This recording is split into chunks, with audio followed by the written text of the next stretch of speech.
Now I had the time of my life.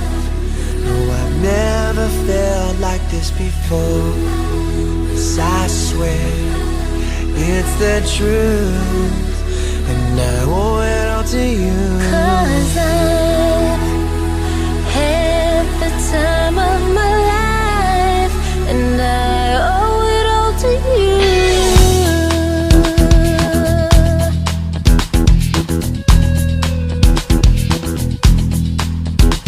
I've been waiting for so long, and now I finally found someone to stand by me. We saw the writing on the wall as we felt this magical fantasy. Now with passion in our eyes, there's no way we could disguise it secretly.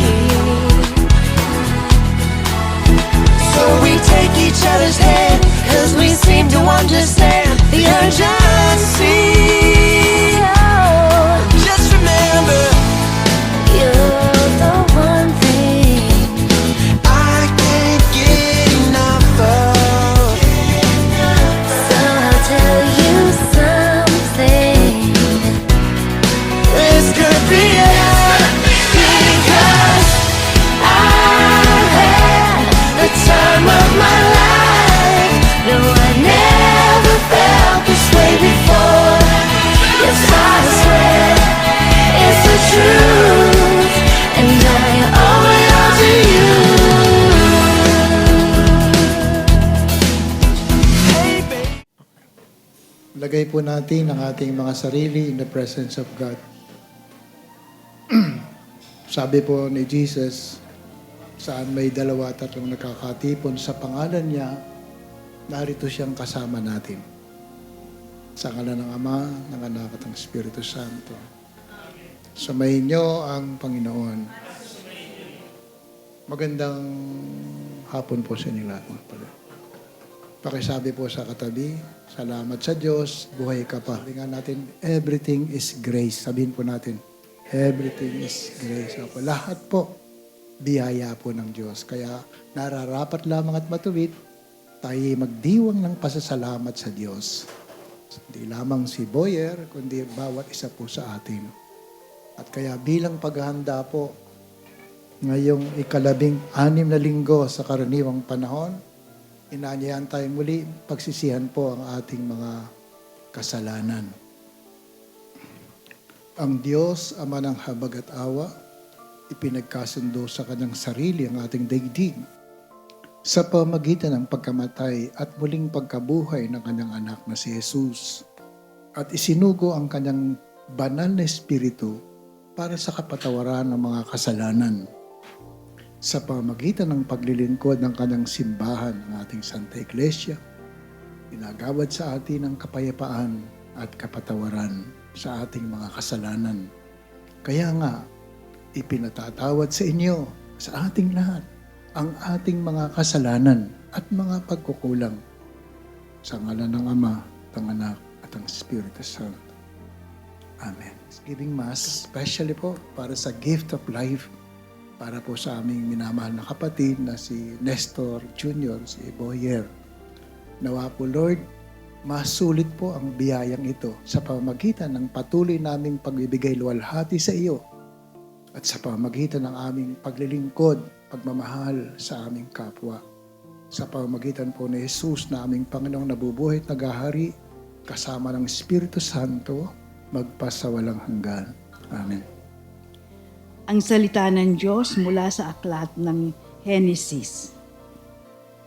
Noong mga araw na yon, napakita ang Panginoon kay Abraham sa Mamre, sa may sagradong mga punong kahoy. Nooy kainitan ng araw at nakaupo siya sa pintuan ng kanyang tolda. Walang ano-ano'y may nakita siyang 3 lalaking nakatayo.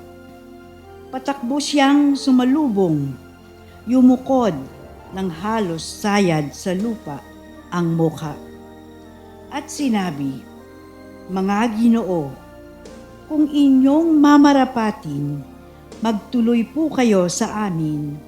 Dito muna kayo sa lilim ng punong ito at ikukuha ko kayo ng tubig na panghugas sa inyong mga paa. Magpapahanda tuloy ako ng pagkain upang manauli ang lakas ninyo bago kayo magpatuloy sa inyong paglalakbay. Ikinagagalak ko kayong paglingkuran habang naririto kayo sa amin. Sila'y tumugon, salamat. Ikaw ang masusunod.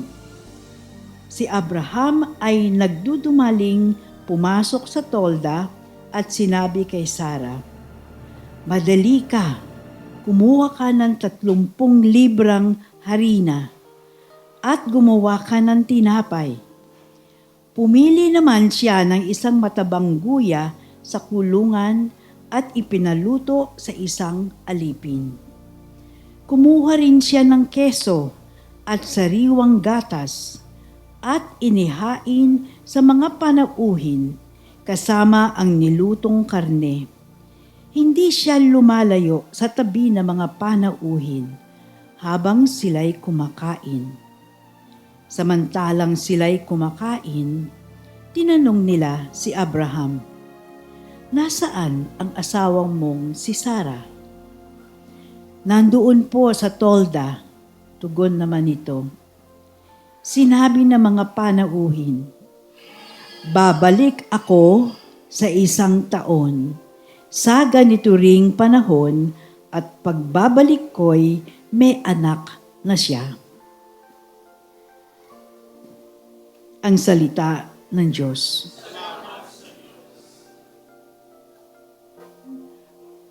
Panggawin ni Kristo para sa simbahan na kanyang katawan. Ako'y naging lingkod nito nang hirangin ako ng Diyos upang ipahayag sa inyo ang kanyang salita. Hinirang niya ako upang lubosang ihayag sa inyo ang hiwaga ng mahabang panahong na lihim sa maraming salin-salin lahi, ngunit ngayon inihayag sa kanyang mga anak. Inibig ng Diyos na ihayag sa lahat ng tao ang dakila at kamanghamanghang hiwagang ito. Ito ang hiwaga. Sumainyo si Kristo at dahil dito'y nagkaroon kayo ng pag-asang makapiling ng Diyos doon sa kaluwalhatian. Iyan ang dahilan kung bakit namin ipinangangaral si Kristo.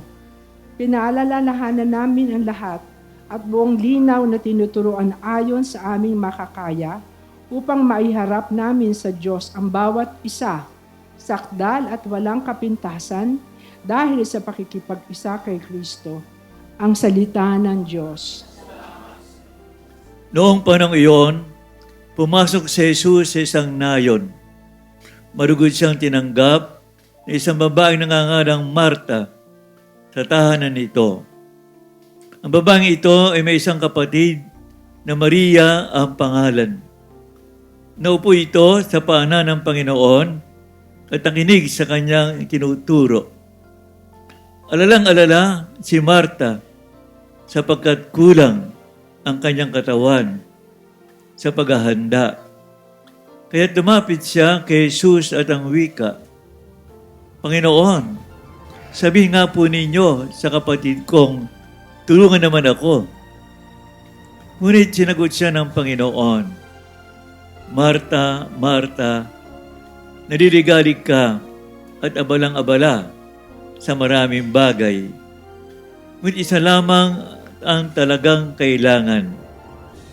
Pinili ni Maria, ang lalong mabuti at ito hindi aalisin sa kanya. Ang mabuting balita ng ating Panginoon." Pagka lalaki, 69 lang eh. Kami, 69 lang. Kaya bonus na tayo, kabayan. Kasabihin ko sana kay Boyer, bonus na tayo. Yung babae, 74. Sa atin yung average, 74. Hindi ko na tatanungan edad mo, Tessie. Pero si Boyer, tsaka kami, bonus na. Bonus na kami. Meron pa ba ditong 74? Rudy, ilan taon ka na? Ilan taon ka na, Rudy? 72 ka siguro.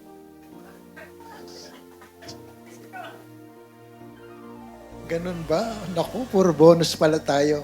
Kaya totoo yun eh, yung sinasabing bawat gising is a blessing. Totoo po yun. Magising lang tayo sa umaga. Salamat po.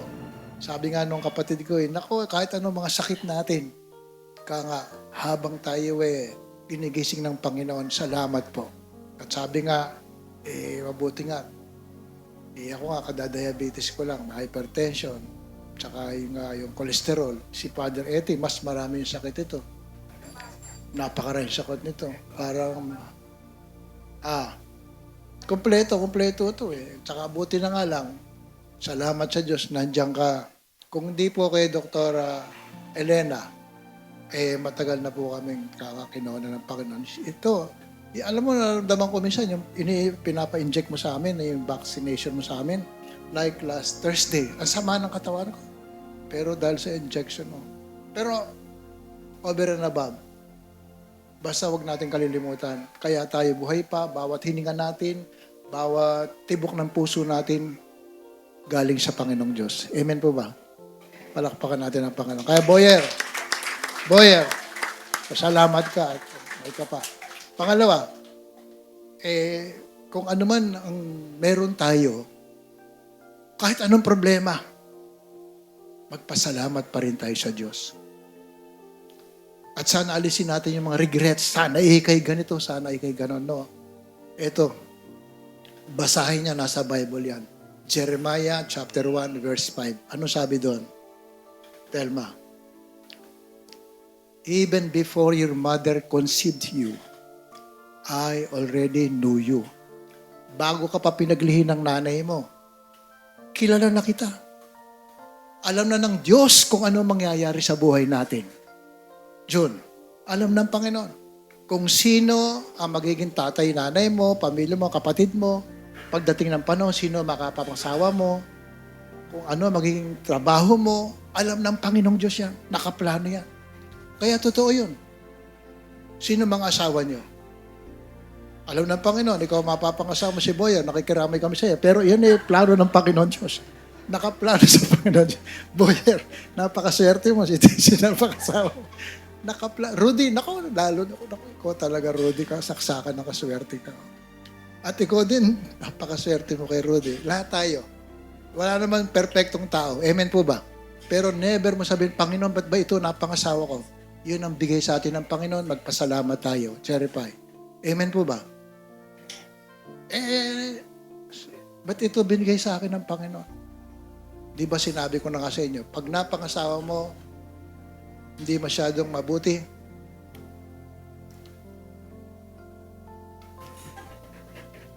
papasalamat ako? Magpasalamat ka sa Diyos. Bakit? Banal ka. Amen? Ba't ba naging banal ang isang babaeng hindi mabuti asawa? Tatandaan ba niyo si Gloria Romero? Sino napangasawa ni Gloria Romero? Ano nangyari kay Wancho? Hindi yun. Oo. At nung may sakit, ano ginawa? Bumalik kay Gloria Romero. Yung mga bata hindi naintindihan to. Pero but the thing is, bumalik sa asawang iniwan, tinanggap. Kaya nung namatay si Gloria, sabi ko, naku, diretso sa langit yan. Bakit? Yung asawa kahit na iniwan nung bumalik tinanggap, inalagaan hanggang mamatay, meron ng ticket sa langit. Tessy, may ticket ka na sa langit. buti na lang wala dito si Boy. Boyer, may ticket ka na sa langit. Sino? Yung asawa nyo.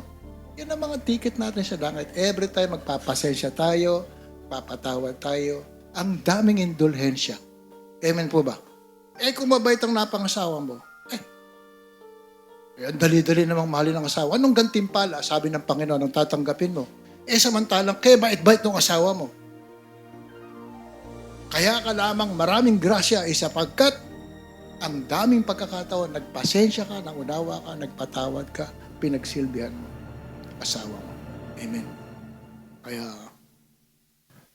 Tessy, congratulations. Boyer. Hindi, ganun din naman siya. Kasi kilala ko yung si Tessie, malay ko ba, baka si Boyer din marami. Lahat naman ng mag-asawa. But the thing is this, God has planned our life. And you are exactly where God has placed you. Kung saan ka nilagay ng Diyos, sakto yun. Ha? Christy? Naku, banal na banal. Ito pa isa si Christy nga pala. Naku, sakto. May ticket ka na sa langit. Diretso ka na sa langit. Yung mga Bernardo talaga, Mater Dolorosa. Matiisin, mga mag-asawa. Totoo yun. Grasya yun. At ang Panginoong Diyos ang nagplano niyan. Amen po. So, pag magbuti yung asawa mo, masaya ka. Dahil mabait yung asawa mo. Pero pag namatay, iiyak ka naman. Pag salbay ang asawa mo, malungkot ka. Pero pag namatay, masaya ka naman. Salamat sa Diyos. Namatay din. Ang ibig lang sabihin, be positive. Kung ano man ang kalooban ng Diyos binigay sa atin. Thank you, Lord.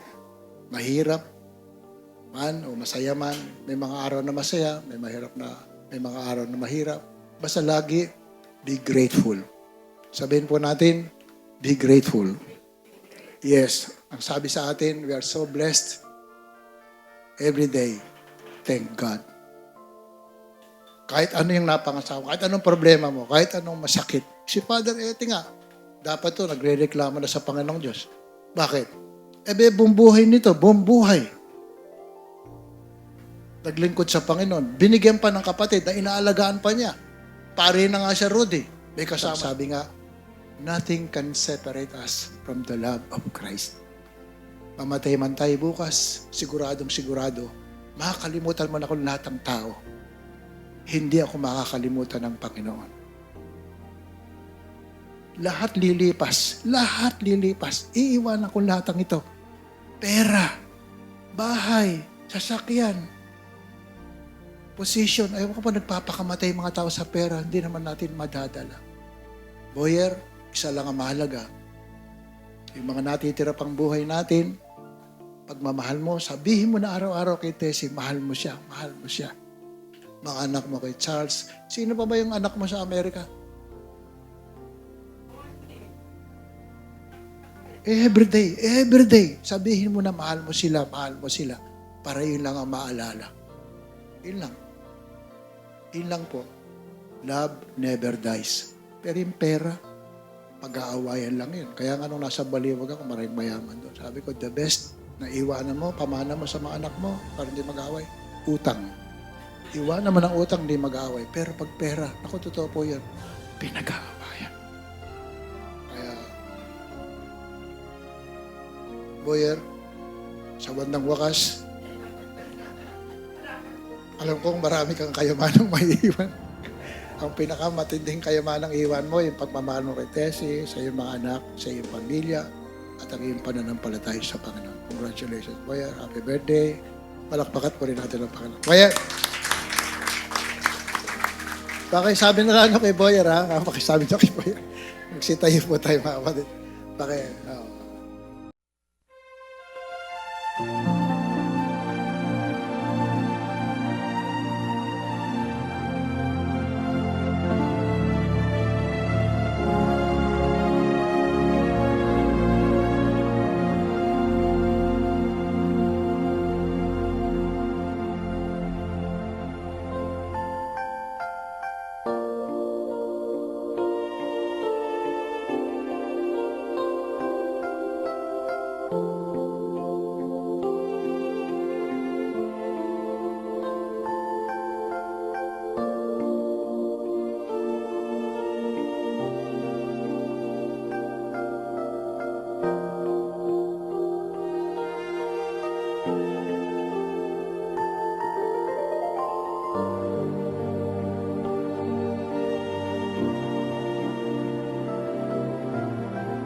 Where you are right now is all planned by God. Si Tessie ang pinili ng Panginoon para sa iyo. At ganun din, ikaw ang pinili ng Diyos para kay Tessie, for better, for worse. Pero tandaan niyo, yung inyong pagmamahalan, yan ang inyong holiness. At kaya nga, yung nalalabi pang mga araw natin, sana nakapokus lagi tayo kay God, sapagkat sabi nga po natin, lahat maglalaho, maiiwan, except God's love. And also, yung pagmamahal sa isa. Kaya sana, make each day count. Siya pa nagplano nito. Palakpakan natin at mahal na mahal ka talaga ng kapatid. Sobra. Buhay po namin galing sa iyo. Everything is grace. At alam po namin, even before he was conceived by his mother, alam mo na po ang mangyayari sa buong buhay niya. At kaya po narito ang kanyang may bahay, pati may bahay si Tess, at ang kanyang anak si Charles. Pati in spirit, I think your brother is with us. Sana po patuloy po silang bigkisin sa pananampalataya sa iyo, pagmamahalan, pagmamalisakitan. At nawa, Lord, yung pamilya nila at ang buong clan na ito ng mga Bernardos Oliva kayo, no? Sana po laging matatag po in faith and trust in you. At sa po, pagmamalasakit po sa isa't isa. Sapagkat at the end of our life, it is the only thing that matters, that we have loved.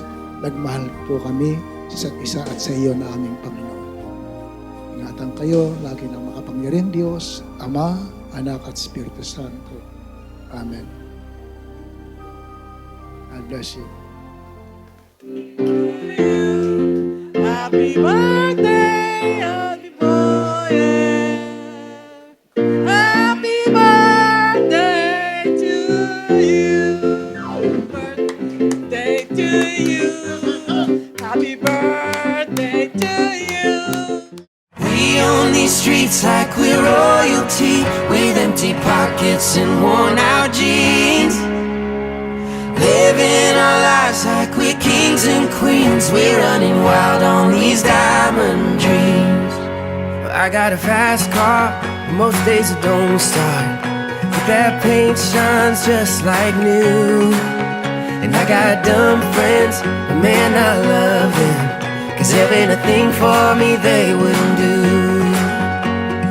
We always talk about how we'll get out, but really we're happy just hanging around. We own these streets like we're royalty, with empty pockets and worn out jeans. Living our lives like we're kings and queens. We're running wild on these diamond dreams.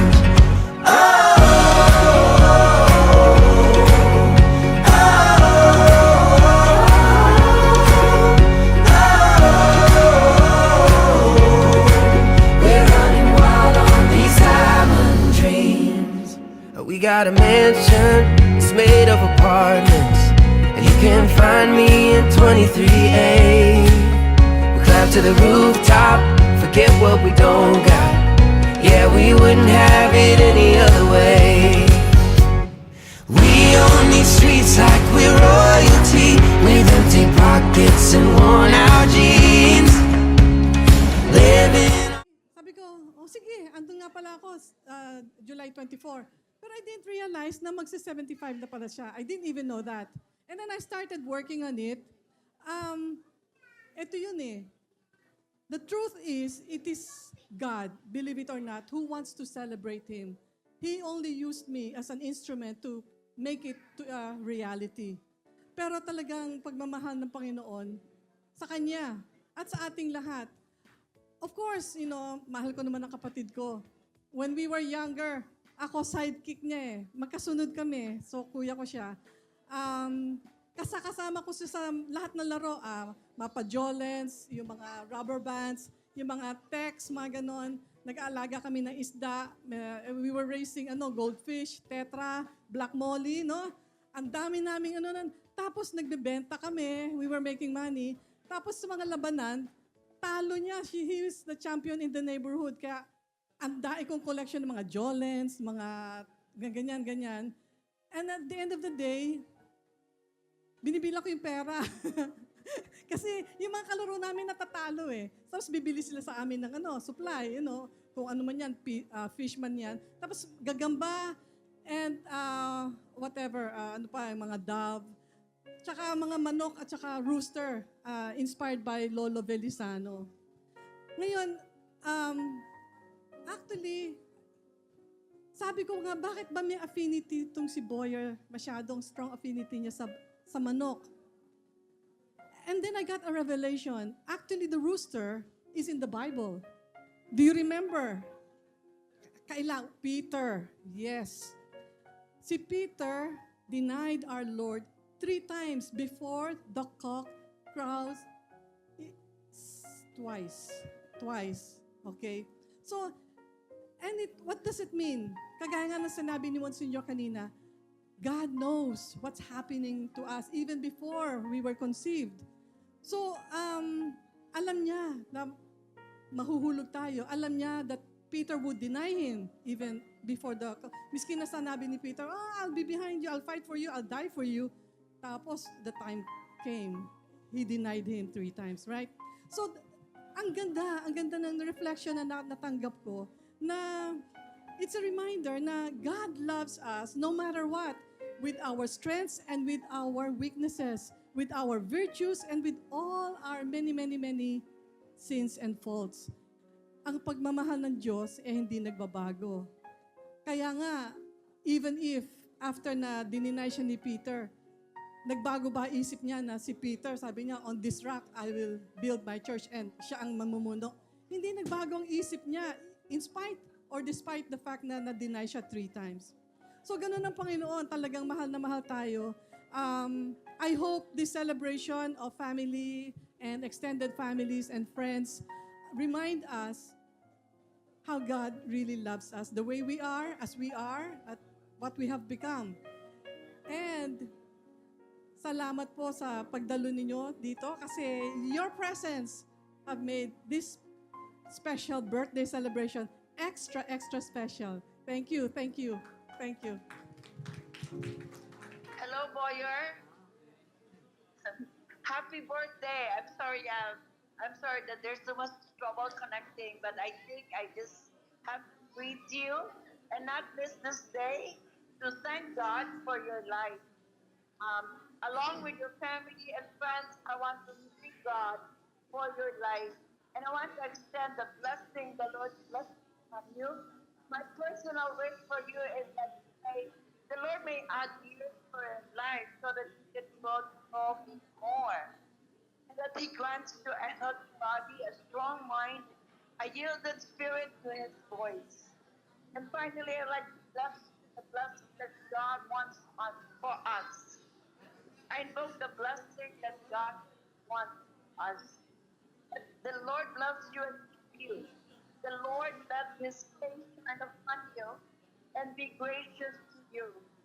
The Lord look kindly upon you and give you peace.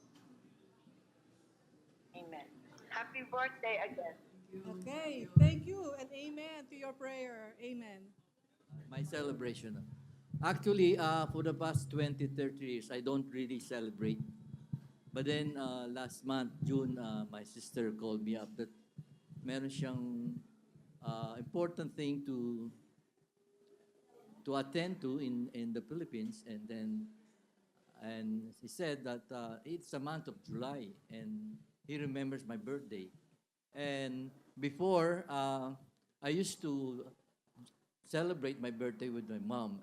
I remember one time, years back when we were in Canada, when we attended the 80th birthday of Mommy Josie in Vancouver, I made an arrangement with my wife that my flight back is open.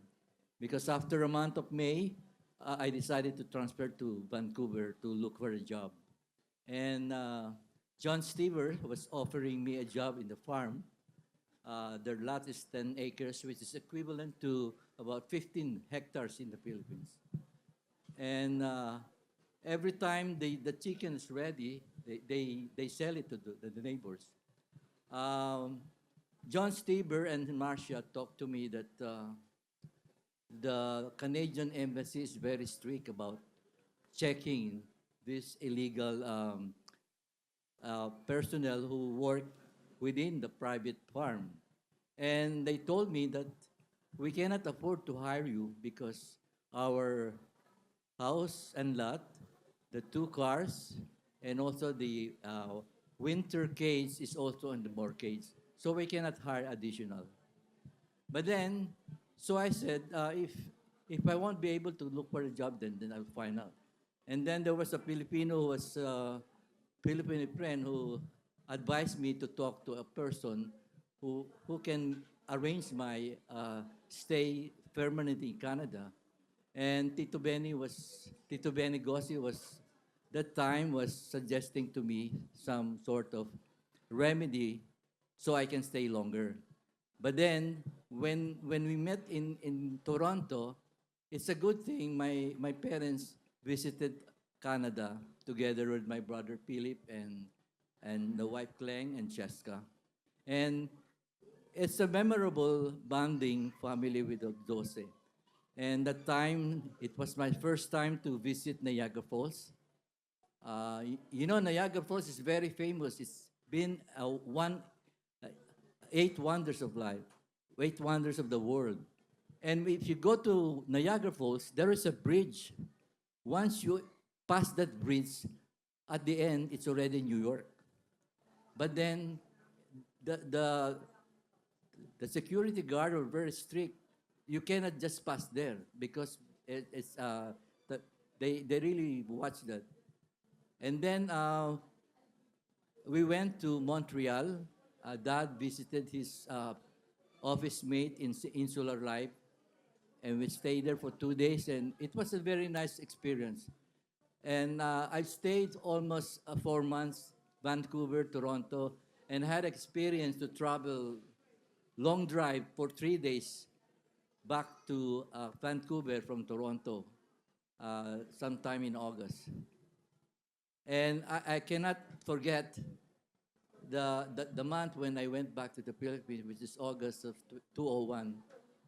And then after a few weeks, the World Trade of 2011 occurred.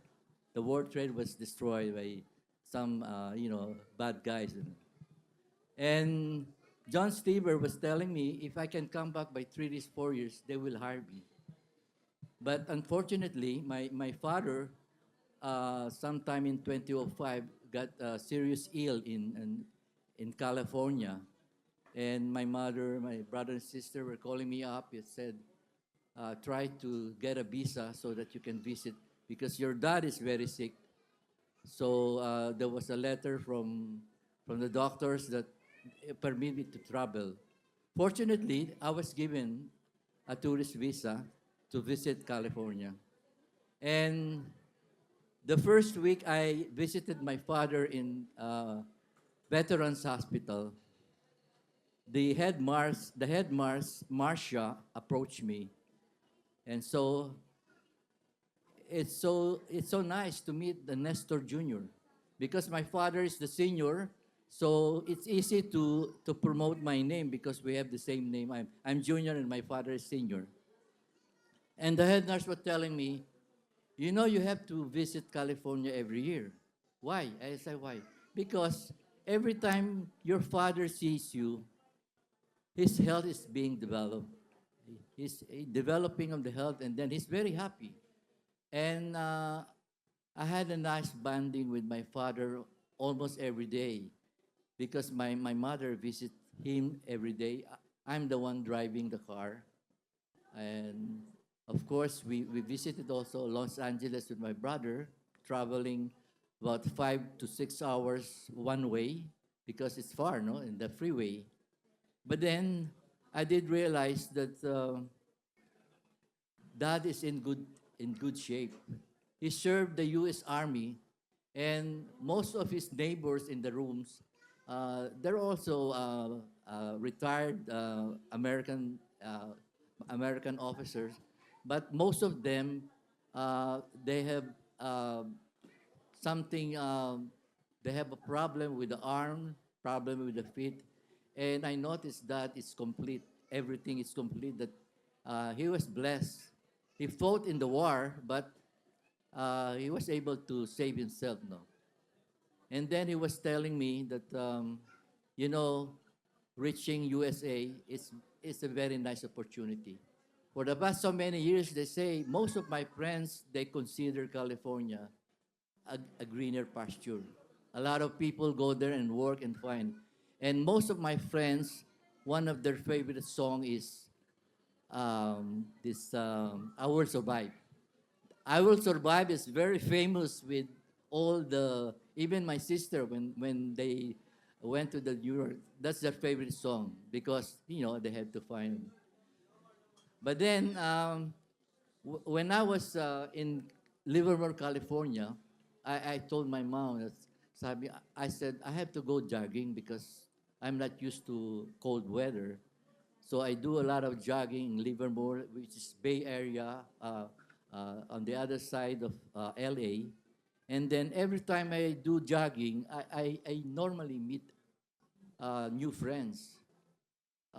As a matter of fact, after a month, I met friends working in Disneyland.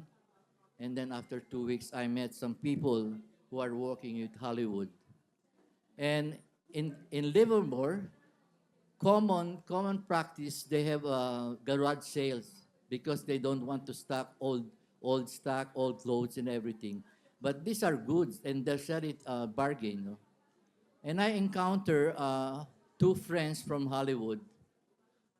I discover a baby Jaws, that when you put it on with the battery, the Jaws sings, and the title of the song is "Mock the Night." Sabi ko, wow, that's nice. I will buy that.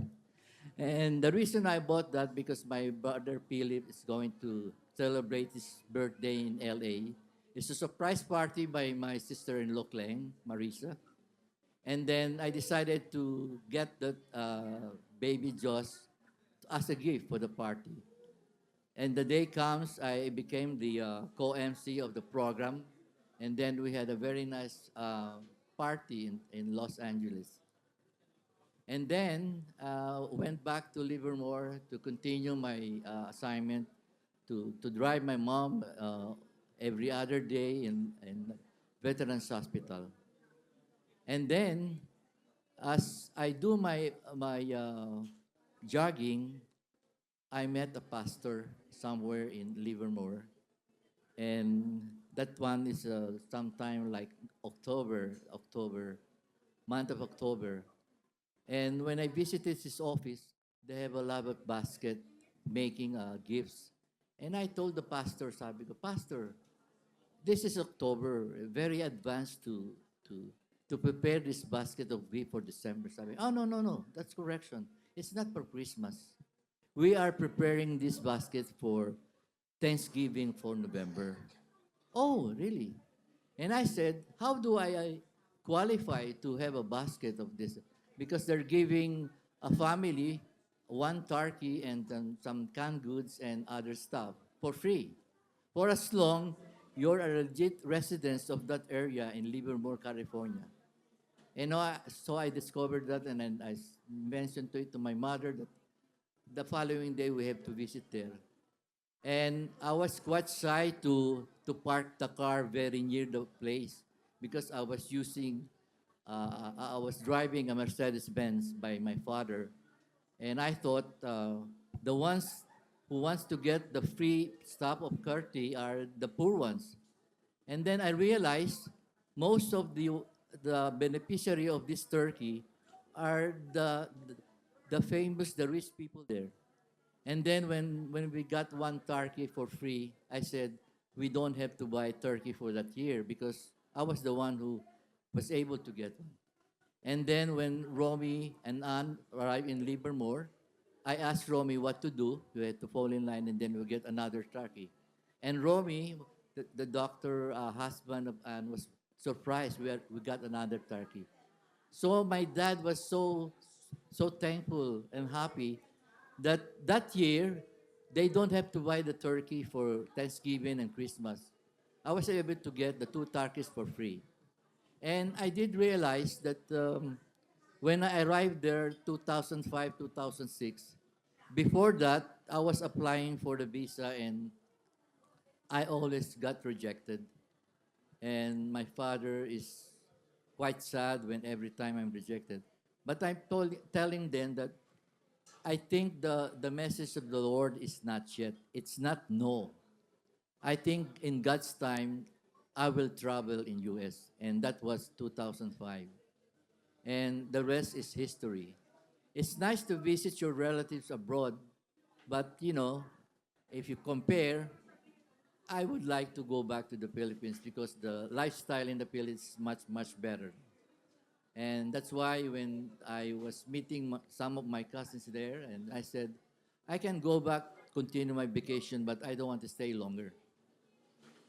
So these are some of the experiences I had, and then hopefully I plan to travel again next year to visit my mom in New York and some of my. Thank you so much for sharing your food.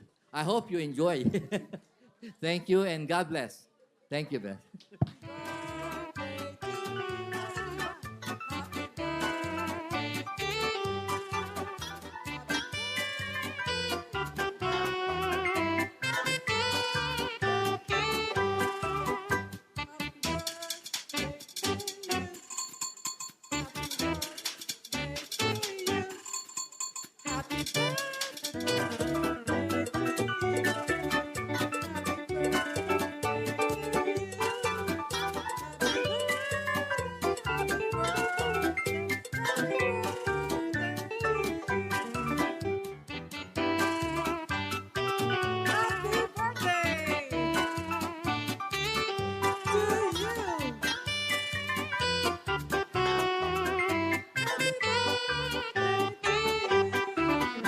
Happy birthday to you.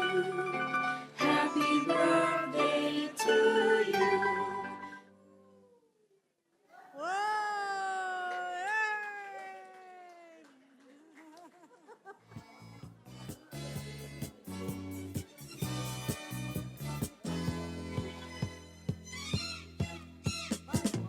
Ang kasiyahan ng tunay na pagmamahalan ay mararamdaman lalo na't kung